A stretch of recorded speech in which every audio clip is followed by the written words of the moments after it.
नमस्कार, जय हिंद, जय श्री राम मेरे प्यारे दोस्तों। आपका आपके अपने channel law easy by Rohit में स्वागत है। आपने देखा है कि कल से हमारी जो सीरीज स्टार्ट हुई है ज्योग्राफी की, एनसीईआरटी हम क्लास 6 की एनसीईआरटी से स्टार्ट पहले हमने करी है, जिसमें कल पहला चैप्टर करा था the earth in the solar system. तो उस चैप्टर को मुझे आशा है कि आपको समझ आया होगा।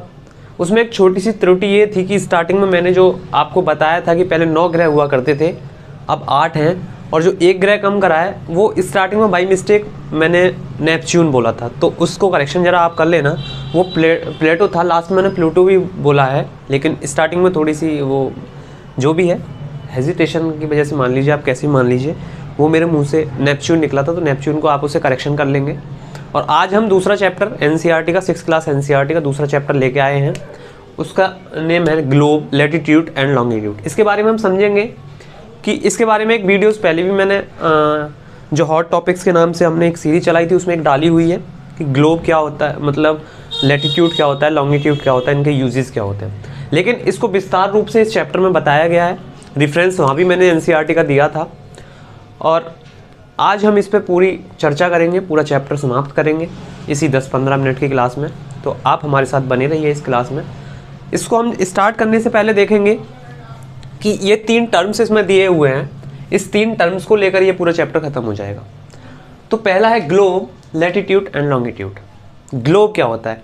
ग्लोब को अगर मैं देखूं तो ग्लोब को एक अगर डिफाइन करा जाए छोटी सी डेफिनेशन में, तो होता है globe is a model of earth. Earth का मॉडल जो होता है वो ग्लोब होता है। ग्लोब की क्या क्या विशेषताएं होती हैं, क्या सब चीज़ ग्लोब में होती हैं, वो चीज़ मैं इसमें अभी आपको बताऊँगा। आपने देखा होगा ग्लोब की आकृति इस तरह होती है,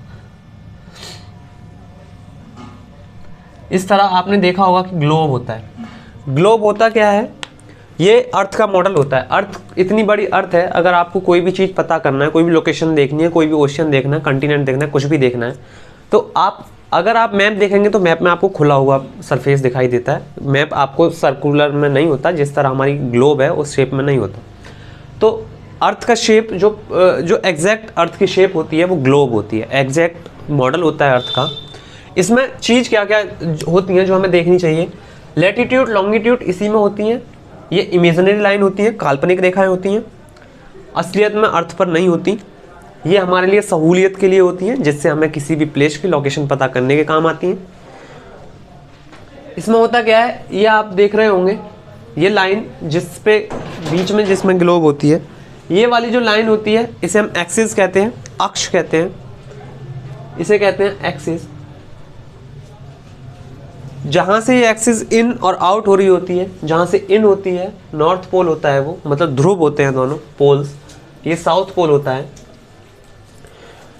ये हेमिस्फीयर आपने पता होगा, जो एक्सिस होता है इसको हम प्राइम मेरिडियन भी कह सकते हैं। आगे देखेंगे भी लैटिट्यूड लॉन्गिट्यूड्स को लेकर। इसमें आपने ध्रुव देख लिए, नॉर्थ पोल साउथ पोल, 2 पोल होते हैं। ग्लोब पे क्या दिया होता है? ग्लोब में स्टेट दिए होते हैं, मतलब कंट्रीज दिए होते हैं। स्टेट राज्य कहते हैं, अगर पॉलिटी में देखें तो हम कंट्री को राज्य के नाम से भी प्रदर्शित करते हैं।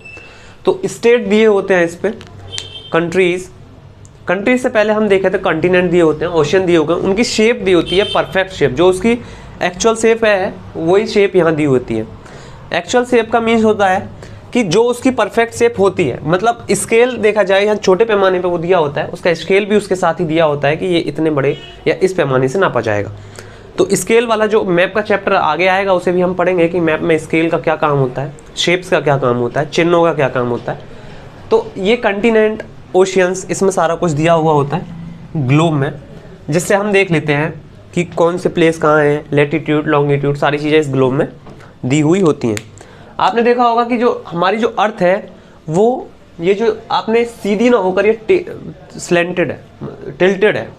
टिल्टेड कितना है? 23.5 डिग्री हमारी जो अर्थ है वो अपने अक्ष पर झुकी हुई है। 23.5 डिग्री अपने अक्ष पर, अपने अक्षांश पर, अपने एक्सिस पर झुकी हुई है। कितनी? 23.5 डिग्री। तो इसके बाद अब हम देखेंगे, ये ग्लोब हो गया। ग्लोब का क्या काम होता है? आपको एक और चीज़ बताऊं, आपको पता होगा कि अर्थ जो है वो एंटी क्लॉकवाइज, मतलब पश्चिम से पूर्व की ओर घूमती है। जो अर्थ का रोटेशन होता है अपने एक्सिस पे वो होता है पश्चिम से पूर्व की ओर। आपने देखा भी होगा, अभी आपको ये चीज़ आगे भी बताएंगे कि अर्थ जो घूमती है पश्चिम से पूरब की ओर घूमती है। आगे आने वाले चैप्टर में आपको ये सब चीज़ें क्लियर होते जाएंगी धीरे धीरे। सीक्वेंसेस से एनसीईआरटी का यही सबसे बड़ी खास बात होती है कि वो सीक्वेंस में सारी चीज़ें लेके चलती है। पहले थोड़ा बेसिक, फिर उसको थोड़ा थोड़ा थोड़ा थोड़ा इंक्रीज करते जाएगी, जिससे ये एनसीईआरटी जो बनाई गई है एक 6 क्लास के बच्चे के हिसाब से बनाई गई है, उसी तरह से इसका बेस थोड़ा थोड़ा बड़ा होता जाता है। इसलिए बेसिक क्लियर करने के लिए एनसीईआरटी इसको प्रेफर करते हैं। तो अब इसके बाद हम देखेंगे आपने ये देखा कि ये पश्चिम से पूरब की ओर घूमती है। अब आगे देखेंगे कि क्या होता है, तो अक्षांश क्या होता है, देशांतर क्या होता है, parallel of latitudes and longitudes. यहाँ ये पिछली क्लास में भी आप देख सकते हैं, पीछे भी आपको मैंने क्लियर कराया था पिछली वीडियो में, जो हॉट टॉपिक्स में वीडियो डाली थी। अगर हम देखें कि लैटिट्यूड्स लाइन क्या होती है, आप एनसीईआरटी का एक एप्लीकेशन है, गवर्नमेंट का एप्लीकेशन है, वहाँ से आप 6 क्लास की एनसीईआरटी अगर आपके पास फिजिकली नहीं है तो आप उसे डाउनलोड कर सकते हैं। वहाँ से चैप्टर वाइज डाउनलोड करके या तो पीडीएफ फॉर्म में, या आप अगर फ़ोन से पढ़ सकते हो तो फ़ोन से साथ साथ आप स्टडी उसकी रीडिंग मीन्स लगाते रहिएगा। जितनी बार आप पढ़ेंगे कुछ ना कुछ आपको नया ही उसमें देखने को मिलेगा। एनसीईआरटी में फील ही आता है कि हम इसको पहली बार, जितनी बार पढ़ोगे हर बार ऐसा ही लगेगा कि फर्स्ट टाइम ही इसको हम पढ़ रहे हैं। इसमें महत्वपूर्ण अक्षांश कौन कौन से होते हैं, आपको बताया था कि 0 डिग्री होता है जिसको इक्वेटर बोलते हैं। फिर आपको बताया था 23.5 डिग्री नॉर्थ होता है जिसे ट्रॉपिक ऑफ कैंसर बोलते हैं, कर्क रेखा। फिर 23.5 डिग्री साउथ होता है जिसे ट्रॉपिक ऑफ कैप्रिकॉर्न बोलते हैं, मकर रेखा। फिर होता है 66.5 डिग्री नॉर्थ होता है जिसे आर्कटिक सर्कल बोलते हैं, और 66.5 डिग्री साउथ होता है जिसे अंटार्कटिक सर्कल बोलते हैं। पूरी जो अक्षांश होते हैं, अक्षांश हमारे महत्वपूर्ण अक्षांश यही होते हैं। 4 अक्षांश ये हो गए, एक इक्वेटर, 5 टोटल अक्षांश हमारे महत्वपूर्ण होते हैं, और 2 चीज़ आ जाती हैं, एक नॉर्थ पोल एक साउथ पोल। अब देखेंगे कि यही क्यों महत्वपूर्ण होते हैं, इनका क्या, क्यों इन्हें हम महत्वपूर्ण इन्हीं को कहते हैं। एक फिगर के माध्यम से इसे हम देखेंगे। हम एक फिगर बनाएंगे, जो भी हमारी क्लासेस चलेंगी बाइलिंगुअल रहेंगी, आपको लैंग्वेज में कोई परेशानी नहीं आएगी। अगर मैं देखूं तो ये हमारी एक फिगर है, इसमें ये इक्वेटर हो गया, Tropic of Cancer, Tropic of Capricorn, Arctic Circle, Antarctic Circle, South Pole, North Pole. North Pole, South Pole, 66.5 degree south, 23.5 degree south, 0 degree, 23.5 degree north, और 66 में। अब देखिए, आप देखेंगे कि इसका क्या काम है। इससे हमारे ये मेन लाइन हो गई, आपने देखा। टोटल अगर आपसे कोई पूछे तो ये 0 से ऊपर जाएंगे तो 180 तक जाएगा, नीचे आएंगे ये 90 डिग्री होता है। यहाँ से अगर हम इस 90 डिग्री से 0, यहाँ 0 आएंगे, फिर 0 से 90 डिग्री जाएंगे, तो अगर मैं 90 + 90 करता हूँ तो ये 180 होंगी। लेकिन अगर आपसे कोई पूछे कि टोटल जो मेरिडियन होती हैं, टोटल मेरिडियन कितनी होती हैं, अगर 190 तो ये हो गई, 1 इक्वेटर को जोड़ेंगे तो टोटल जो हो जाएगी वो 181।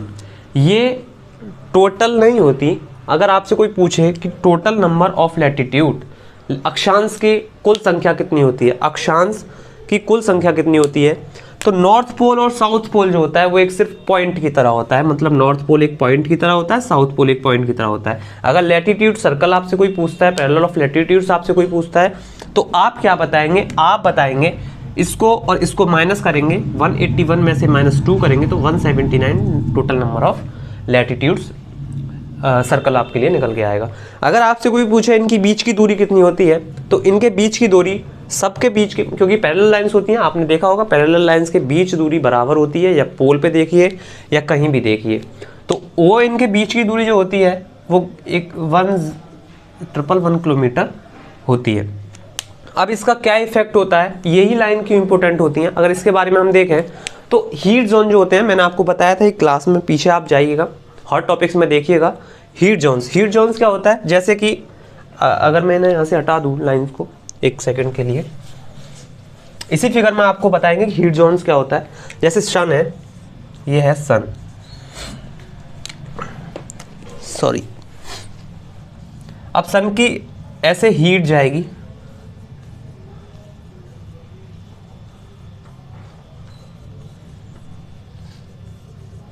इस तरह से सन की हीट जाएगी। आप देख रहे हैं कि यहाँ जो हीट जा रही है वो directly falls on the equator. आपने देखा होगा सीधे इक्वेटर पे फॉल हो रही है। इक्वेटर से मतलब ट्रॉपिक ऑफ कैंसर से ट्रॉपिक ऑफ कैप्रिकॉर्न के बीच जो होगा वो डायरेक्ट सनलाइट फॉल्स होगी, एकदम से सीधी लाइट पड़ेगी। तो यहाँ जो मौसम होगा वो गर्म होगा, अधिक गर्म होगा। अधिक गर्म होने के कारण ये वाला जो जोन होगा, heat zone, Tropic of Cancer से ट्रॉपिक ऑफ कैप्रिकॉर्न के बीच का जो जोन होगा, इस जोन को हम कहते हैं, हीट जोन को टॉरिड जोन कहते हैं। टॉरिड का मतलब होता है उष्ण कटिबंध। यहाँ पे जो गर्मी, जो उष्ण होगी, जो ऊष्मा होगी वो सबसे अधिक मिलेगी, जो हीट होगी वो सबसे अधिक मिलेगी। फिर स्लैंटिंग लाइन में जाएगी, मतलब लाइन तिरछी होती जाएंगी, किसकी, सनलाइट वाली, जो जाएगी तो सही लेकिन कम कम लाइट जाएगी। इस वजह से जो जैसे जैसे ऊपर जाएंगे मौसम में, मतलब टेम्परेचर में थोड़ा सा गिरावट आती जाएगी। आप देखेंगे कि आर्कटिक सर्कल से Tropic of Capricorn, Arctic Circle से Tropic of Cancer, Antarctic Circle से ट्रॉपिक ऑफ कैप्रिकॉर्न में जो मौसम होगा वो थोड़ा सा इक्वेटर वाले एरिया टॉरिड जोन के अपेक्षा थोड़ा कम ठंडा होगा, तो इसे टॉरिड जोन कहेंगे। थोड़ा ज़्यादा ठंडा होगा, टॉरिड जोन कहेंगे। टॉरिड जोन को उपोष्ण कटिबंधीय कहा जाता है हिंदी में, अगर आप देखेंगे। उसके बाद अगर हम पोल्स पर जाएंगे, आर्कटिक सर्कल से नॉर्थ पोल और साउथ पोल से अंटार्कटिक सर्कल, इसके मध्य का जो एरिया होगा, जो भी क्षेत्र इसके मध्य होगा, वहाँ सनलाइट बहुत ही कम मात्रा में पहुँचेंगी पोल्स पे। एक पोल्स पे पहुँचती है तो एक पे नहीं पहुँचती, क्योंकि ये तिरछी, आपको बताया था कि हमारी अर्थ इस तरह है।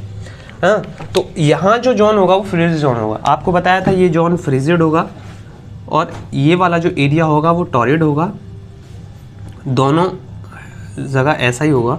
और ये ट्रॉपिक ऑफ मकर रेखा से कर्क रेखा के बीच का जो भी एरिया होगा, इसको कहते हैं टेम्परेट।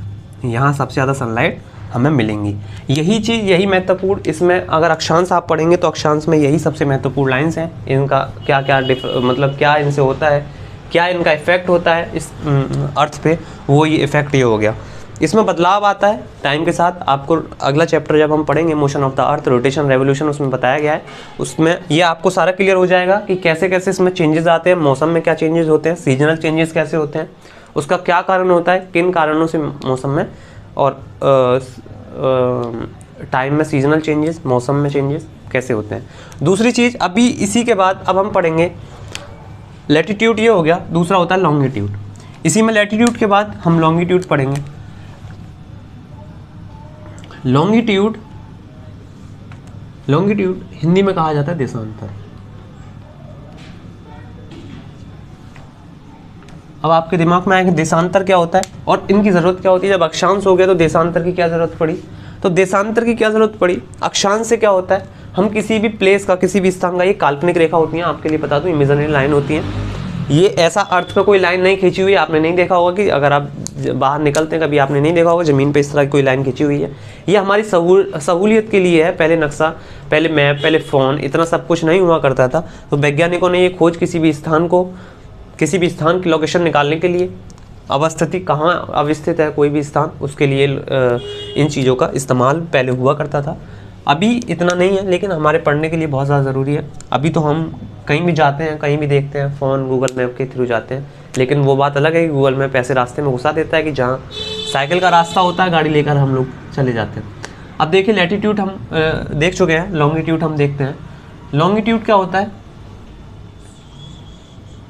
जो लाइन नॉर्थ पोल से साउथ पोल को ज्वाइन करती हैं एक दूसरे से, सीधी लाइनें हुआ करती हैं। इसमें सबसे ज़्यादा तो जो आपको डिस्टेंस देखने को मिलेगा, इनके बीच में सबसे ज़्यादा अंतर जो देखने को मिलेगा वो इक्वेटर पे देखने को मिलेगा। नंबर ऑफ़ लाइंस कितनी होती हैं, ये सारी चीज़ें हम देखेंगे। 0 से स्टार्ट होता है पूरा सर्कल। अगर हमें घूमना है तो हम 360 डिग्री घूमते हैं, ये आपको पता होगा। लेकिन यहाँ भी एक बहुत बड़ा ट्विस्ट ये है, ये पूरा सर्कल होता है, इस तरह से सर्कल होते हैं 360, मतलब हाफ सर्कल देखेंगे तो 360, और अगर पूरा सर्कल देखेंगे तो 360 ना होकर ये 180 हो जाता है। लेकिन अर्थ हमारा आपको पता है कि अगर हम अर्थ बंद है खोलेंगे, जहाँ 0 डिग्री और पीछे जो 180 डिग्री आता है वो लाइन एक ही होती है, वो जाकर मिल जाती है। अगर हम ये खोलेंगे तो यहाँ 180 डिग्री आ जाएगा, यहाँ से 0 डिग्री प्राइम मेरिडियन से स्टार्ट करेंगे, पीछे जाके ये लाइन मिल जाती है। दूसरी चीज़ हम देखते हैं इनका क्या काम होता है। काम बताया कि लैटिट्यूड के साथ लॉन्गिट्यूड को ऐड करने के बाद हमारे पास क्या निकल के आता है, किसी भी प्लेस की जो वैल्यू होती है, जो अवस्थिति होती है किसी भी राज्य की, किसी भी स्टेट की, किसी भी गांव की, किसी भी ज़िले की, उससे हम इन दोनों को मिलाकर उस अवस्थिति को, उस चीज़ को पता करते हैं। लैटिट्यूड में क्या, लैटिट्यूड में बहुत ईजी सी ये चीज़ें थी। लॉन्गिट्यूड में बहुत ज़्यादा लाइन, आपको प्राइम मेरिडियन, एक जो 0 डिग्री होता है वो प्राइम मेरिडियन सबसे ज़्यादा इंपॉर्टेंट वही होता है।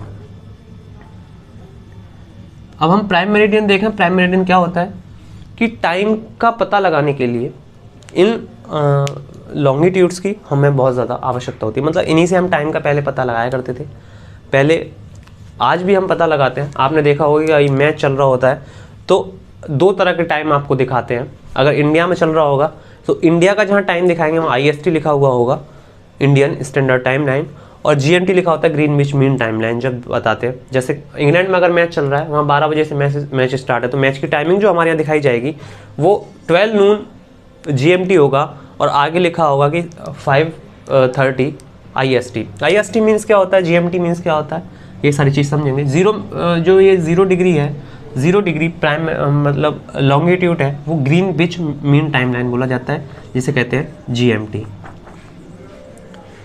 ग्रीनविच। ये ग्रीनविच इंग्लैंड की एक जगह है, वहाँ से होकर के लाइन गुजर रही है, इसीलिए ग्रीनविच मीन टाइम लाइन बोलते हैं। यहाँ का जो टाइम है वो 0 रखा गया है। 0 का मीन्स क्या होता है, ये चीज़ अभी हम देखेंगे। 0 अगर यहाँ 0 का, अगर टाइम के रेफरेंस में 0 को देखें तो 0 का मीन क्या होता है, 0 0 करके 0 0 होता है, तो इसको हम 12 मानते हैं। टाइम के परिप्रेक्ष्य में, समय के परिप्रेक्ष्य में इसको हम 12 मानते हैं। तो अगर यहाँ 12 बज रहा होगा, जैसे जैसे आगे बढ़ेंगे टाइम आगे चल रहा होगा, क्योंकि अर्थ आपको बताया कि पश्चिम से पूरब घूमती है। अगर यहाँ सन है, अगर अर्थ इस तरह घूम रही है, तो पहले जो आएगा वो पूरब वाला, जो प्राइम मेरिडियन होती है, हेमिस्फीयर, 2 हेमिस्फीयर में इसको डिवाइड करती है, एक ईस्ट हेमिस्फीयर, एक वेस्ट हेमिस्फीयर, मतलब पूर्वी गोलार्ध और पश्चिमी गोलार्ध। तो अर्थ अगर सन मैंने सामने रखा है, तो पहले अगर पश्चिम से पूरब घूमेगी तो सबसे पहले जो फेस आएगा, सबसे पहले जो आगे आएगा ईस्ट आएगा, ईस्ट के बाद प्राइम मेरिडियन आएगा और उसके बाद वेस्ट आएगा। तो जो टाइम आगे चल रहा होगा वो ईस्ट में प्राइम मेरिडियन का टाइम से, प्राइम मेरिडियन के टाइम से ईस्ट वाला टाइम आगे चल रहा होगा, वेस्ट वाला पीछे चल रहा होगा। तो उसी प्रकार अगर हम देखते हैं, टोटल आपने देखा होगा कि 24 घंटे में अर्थ जो पूरा है, एक 1 राउंड अपना पूरा कंप्लीट करती है रोटेशन का। तो अर्थ आपने देखा प्राइम मेरिडियन कितने होते हैं, 360 होते हैं। अगर 360 डिग्री देखा जाए 24 घंटे में पूरा 360 डिग्री करती है। तो अगर मैं देखूं कि 1 घंटे में ये कितना करेगी, अगर इसे हम 24 से डिवाइड करेंगे तो 1 घंटे का जो निकल के आ जाएगा, जितना भी 1 घंटे में ये कितने डिग्री चलती है। अगर मैं देखूं, इसको हमें सिंपल सी एक कैलकुलेशन करनी है, 360/24 to 15, ये क्या है, 15 डिग्री निकल के आया 1 आवर। अगर मैं इसे देखता हूँ कि 1 आवर इक्वल्स टू 15 डिग्री, तो अगर 1 आवर में आपको पता है 6 मिनट होती हैं, 6 मिनट में 15 डिग्री चल रही है, तो सिंपल सी कैलकुलेशन है कि 1 मिनट में 4 डिग्री चलेगी। मतलब अगर मैं 0 डिग्री से 4 डिग्री पे पहुंच जाता हूं तो 1 मिनट का डिफरेंस हो जाएगा।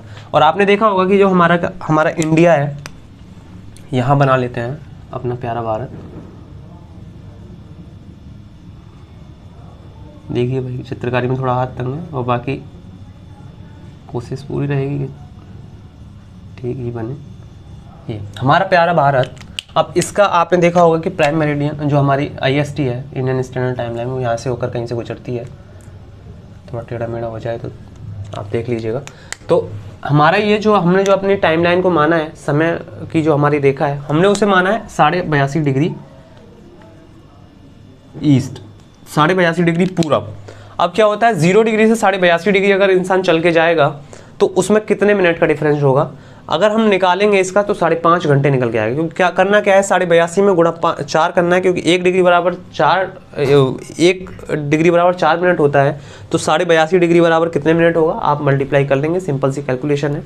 उसके बाद जब आप आगे बढ़ेंगे तो आपको पता चलेगा कि ग्रीनविच टाइम लाइन से जो हमारा टाइम है वो 5.5 घंटे आगे है।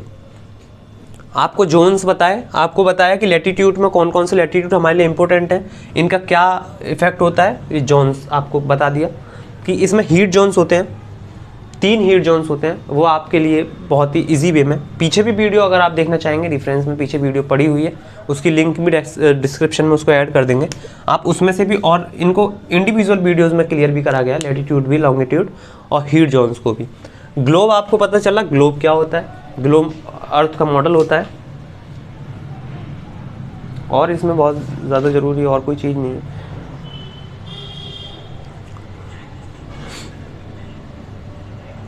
तो ये पूरे चैप्टर का एक सारांश है। इसमें लैटिट्यूड आपने ग्लोब देखा, लैटिट्यूड देखा, लॉन्गिट्यूड देखा, इनका जो भी ज़रूरी काम है वो देखा।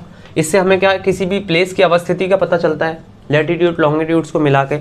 लेकिन एक चीज़ और, जब लैटिट्यूड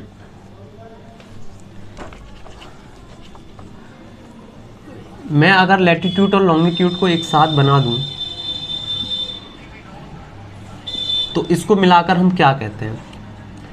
अर्थ की शेप आपको कल मैंने बताई थी, अर्थ की जो शेप होती है वो भू आब होती है, जियोइड होती है, ये वाली शेप, ये भी आपसे पूछा जा सकता है। ये वाली शेप अर्थ जिसमें लैटिट्यूड और लॉन्गिट्यूड को बनाने के बाद जो ये वाली शेप निकल के आती है, इसको नाम दिया जाता है जियोइड का। ये होता है जियोइड, इसको जियोइड कहते हैं। इससे ज़्यादा महत्वपूर्ण इस आप चैप्टर में कुछ नहीं मिलेगा। इतना जितना भी इसमें महत्वपूर्ण चीज़ें थी आपके लिए लेके आए थे, पूरा आपको लैटिट्यूड, लॉन्गिट्यूड, हीट जोन्स, इसका क्या काम होता है, इसका क्या काम होता है, सब कुछ आपको बहुत ही इजी वे में समझाने की कोशिश करिए। ग्लोब आपको पता होगा, ग्लोब को आपको एक शब्द में बताना है तो अर्थ मॉडल बोल सकते हैं, अर्थ का मॉडल होता है ग्लोब। इस पे कॉन्टिनेंट और ये सारी चीज़ें अभी हम विस्तार में आगे जैसे जैसे आगे बढ़ते जाएंगे, आपको बताया कि एनसीईआरटी जैसे जैसे आगे बढ़ती है अपने आप को पीछे से थोड़ा अपडेट करके चलती है। अगला चैप्टर आएगा उसमें थोड़ा और ब्रॉड करके बताया जाएगा, अगली क्लास आएगी उसमें पिछली क्लास का भी लेते हुए ऐड करते हुए बताया जाएगा। इसीलिए बेसिक्स को क्लियर करने के लिए एनसीईआरटी को प्रेफर करने के लिए कहा जाता है। और बाकी इसमें आपके लिए और कोई इंपॉर्टेंट चीज़ नहीं है, लेकिन आपको एक चीज़ और मैं ज़रूर कहूँगा कि आप एनसीईआरटीज़ पढ़िए, साथ साथ रीडिंग जरूर करिए चैप्टर्स की, क्योंकि उसमें जो उसकी लैंग्वेज है वो आपके लिए बहुत ज़रूरी है। आप किसी भी चीज़ का मेंस लिखेंगे, यूपीपीसीएस जे का लिखेंगे, आपको वो लैंग्वेज बहुत ज़्यादा मतलब जीएस के पोर्शन में बहुत हेल्प करेगी। लॉ की तो जो आपको लिखना है वो लिखना ही है, प्रोविजंस आपको डालने होते हैं वेयर एक्ट के, लेकिन आपको जीएस में बहुत सारी हेल्प करेगी। अगली वीडियो, अगली क्लास हम कल लेके आएंगे, जिसमें क्या होगा, चैप्टर 3 होगा, motion of the earth, rotation, revolution होगा। तब तक के लिए आप इस चैनल पर बने रहिए, अपने आसपास सफाई रखिए, पानी को बचाइए, पेड़ जितने ज़्यादा से ज़्यादा लगा सकते हैं लगाइए। और तब तक के लिए जय हिंद, जय भारत, जय श्री राम दोस्तों।